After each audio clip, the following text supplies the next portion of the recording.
Bonsoir à tous et à tous. Me voici de retour aujourd'hui pour continuer nos séries de vidéos. Aujourd'hui, on va continuer la formation concernant Kaspersky Security Center, donc la version 11. Je rappelle que j'avais eu à faire première vidéo concernant la base de données MySQL, donc une base de données que nous allons utiliser avec la solution de Kaspersky. Donc, dès que vous l'entendez, Kaspersky Security Center, donc c'est une solution de gestion centralisée. Donc, je peux dire de gestion centralisée côté sécurité. Donc, Kaspersky est fournisseur de logiciels pour la sécurité. Donc, on parle de sécurité, surtout les antivirus, tout ce qui concerne la sécurité, tout ce qui est anti-spam, tout ce qui est IDS, IPS.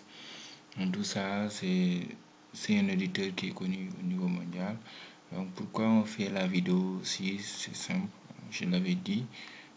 Vous savez qu'aujourd'hui, les administrateurs, ils ont beaucoup de tâches à faire, surtout en entreprise. Donc, ils doivent gérer tout ce qui est sécurité, répondre aux besoins des utilisateurs, déployer tout ce qui est système, gérer les bases de données, ainsi de suite. Donc, tout ça, ça prend beaucoup de temps.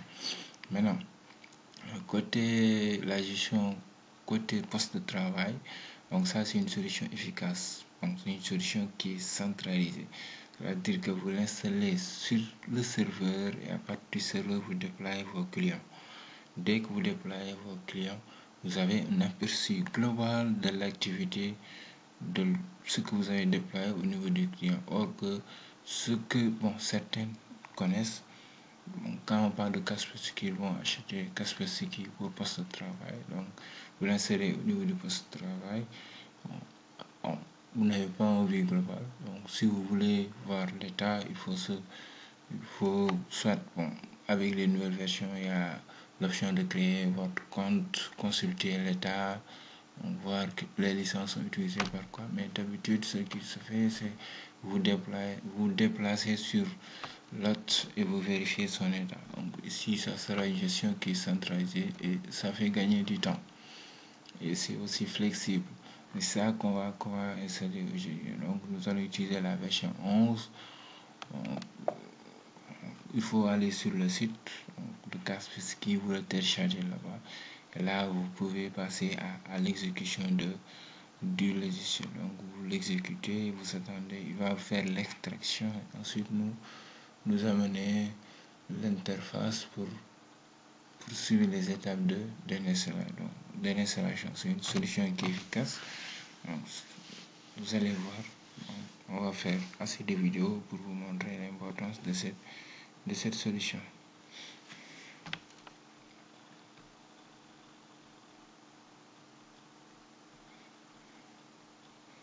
On va arriver ici.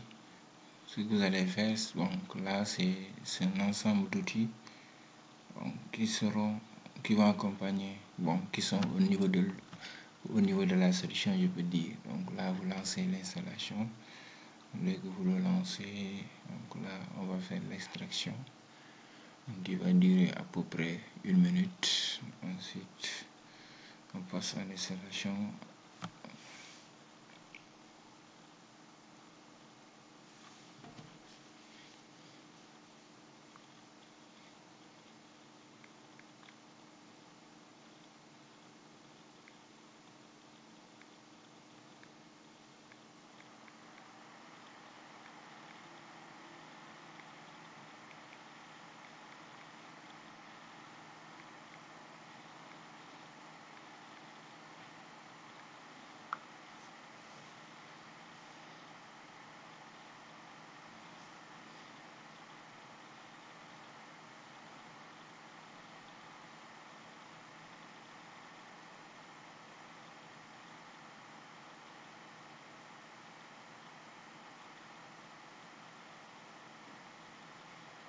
Donc là, l'extraction est finie. Donc, on va passer directement à l'installation de la solution.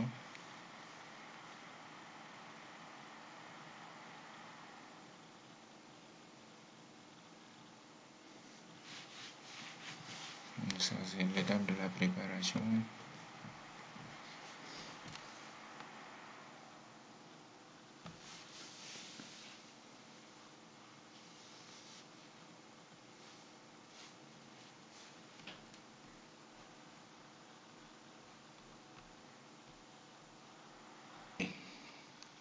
Maintenant, arrivé ici, il faut faire Next. Donc là, là c'est Net Framework, c'est déjà installé. Donc là, vous faites un suivant. Et là, il faut respecter les termes de la licence donc, qui sont là. Donc, voilà, on va faire une installation standard. On peut aussi faire une installation qui est customisée. Donc, là, on va ajouter l'outil web. Donc, cela veut dire que ici, on peut faire la gestion grâce à l'interface web. Donc, ça peut se faire. Ça dépend de vous. Donc, ce qui vous... Bon, avec quelle interface vous êtes plus à l'aise. Donc là, vous faites un Next. Là, vous avez les portions. Donc, ça sont des portions pour les devices que vous avez au niveau de votre réseau. Maintenant, ici, comme nous sommes dans l'environnement de test, on va laisser l'option par défaut qui va aller de 0 jusqu'à 100. Donc là, vous faites un Next. Maintenant, ici, pour les bases de données. Donc, tout à l'heure, je vous ai parlé de MySQL.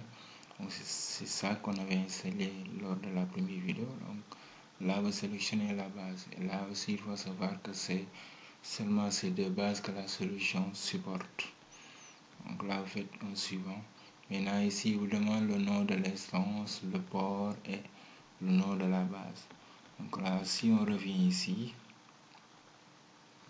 on peut consulter le nom de l'instance. Donc là, bon, je vous invite aussi à changer ces paramètres. Si vous avez toujours localhost, vous pouvez changer ça. Donc, attendons un peu que ça arrive. Bon, en attendant, on va modifier ici. Donc, comme nom de naissance, on va mettre master.itschool.cit.5. Donc là, comme ici. Donc, pour le modifier, il suffit de cliquer ici. Donc, si vous avez localhost, là vous cliquez sur local instance name et là vous mettez votre hostname. Donc ça c'est le hostname et ici on n'a pas de certificat, on n'a pas besoin de certificat même. Bon, si il y a possibilité aussi d'installer l'autorité de certificat et de générer ces deux clés. Donc ça peut se faire. Donc dès que vous mettez ça, vous pouvez tester. Donc en faisant le test, donc là vous mettez le mot de passe root pour gérer la base de données. Donc là vous avez vu donc SSS enable, donc là c'est bon.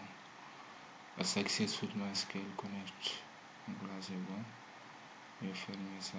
Donc ça c'était seulement pour vous montrer. Donc n'oubliez pas de changer ici. Donc là c'est bon. On a ici, ça c'est une base de données que nous avons créée l'autre fois. Donc là, si vous venez ici, donc là, bon, ça est là. Quand je mets un show database, donc là, quand je mets un show database, vous avez la base de données. Donc si on se positionne sur la base déjà, donc là, on fait un show table pour voir. Donc ici, pour l'instant, il n'y a rien. Donc là, c'est bon. Donc le port, c'est le port MySQL. Donc là, on fait suivant. Maintenant, ici, il faut s'authentifier pour pouvoir générer les tables au niveau de la base. Donc là, on s'identifie déjà avec le login root et son mot de passe. Donc là, c'est bon. Notons. Donc là, ça montre que l'authentification s'est bien passée. Donc là, on fait install. Donc maintenant, il va nous installer tous ces éléments.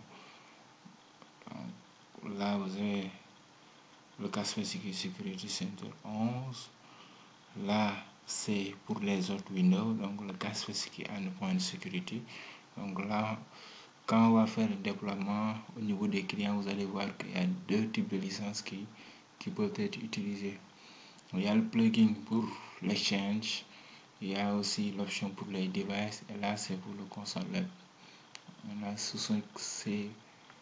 bon, je peux dire que c'est 5 éléments qui seront installés. et ensuite on pourra poursuivre la vidéo. Donc on attend que ces éléments s'installent et on continue.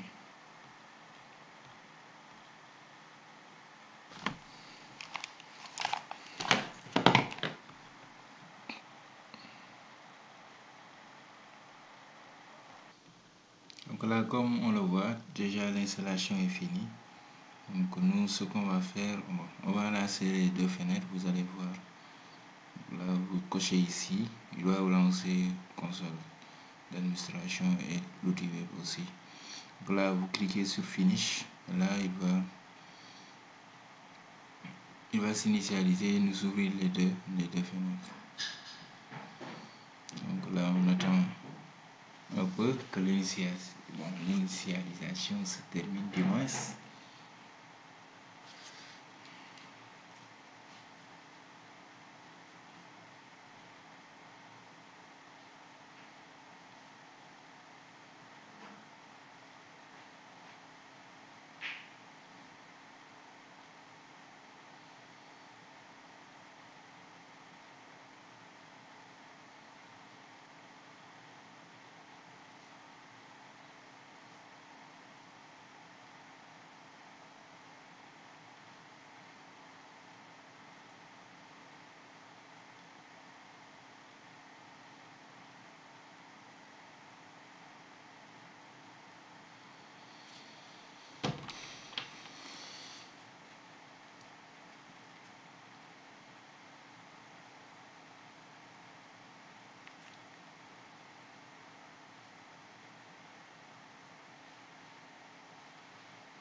Excusez-moi. Donc là, on voit que déjà l'initialisation est finie.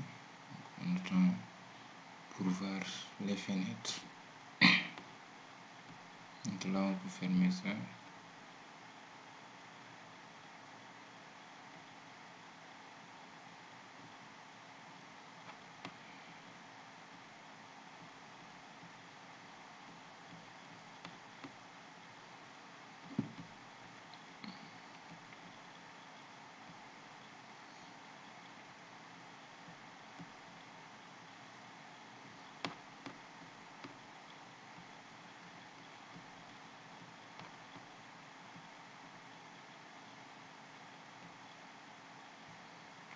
Donc là, l'application est en train de se lancer. Donc là, comme vous le voyez, il est en train d'ouvrir l'interface web en même temps.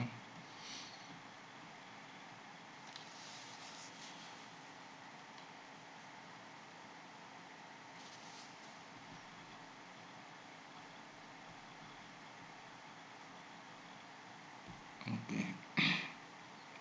Donc là, on va faire OK. Maintenant, les erreurs de sécurité là, bon, ça c'est côté certificat. On va poursuivre.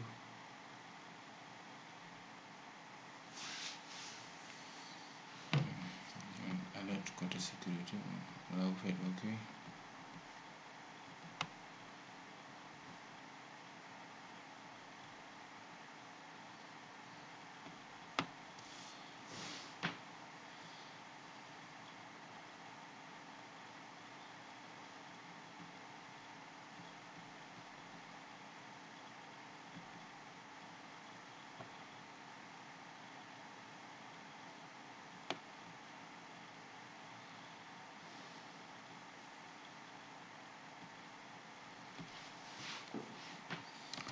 Bon, là, on va mettre comme utilisateur administrateur. Et là, son mot de passe. Donc là, vous savez ça. On va mettre le login.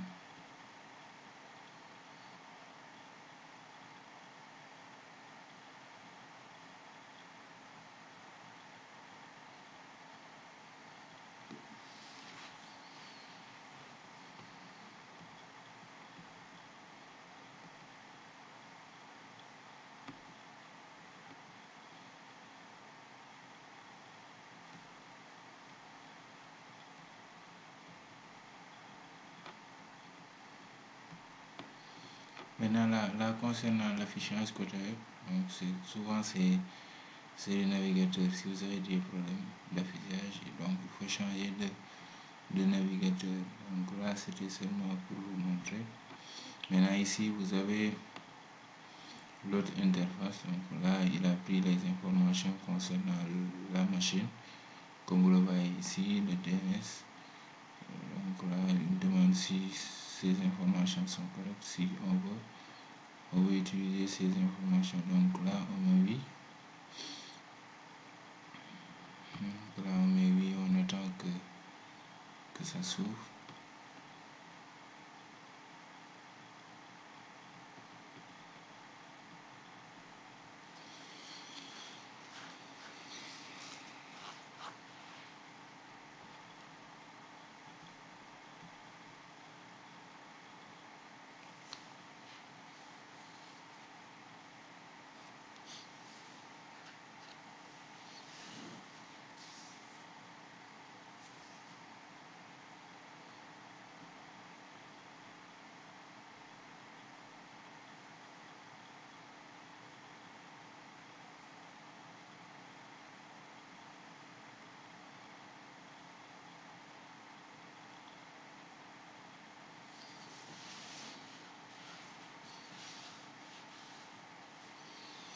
Donc là, vous avez votre outil qui est là.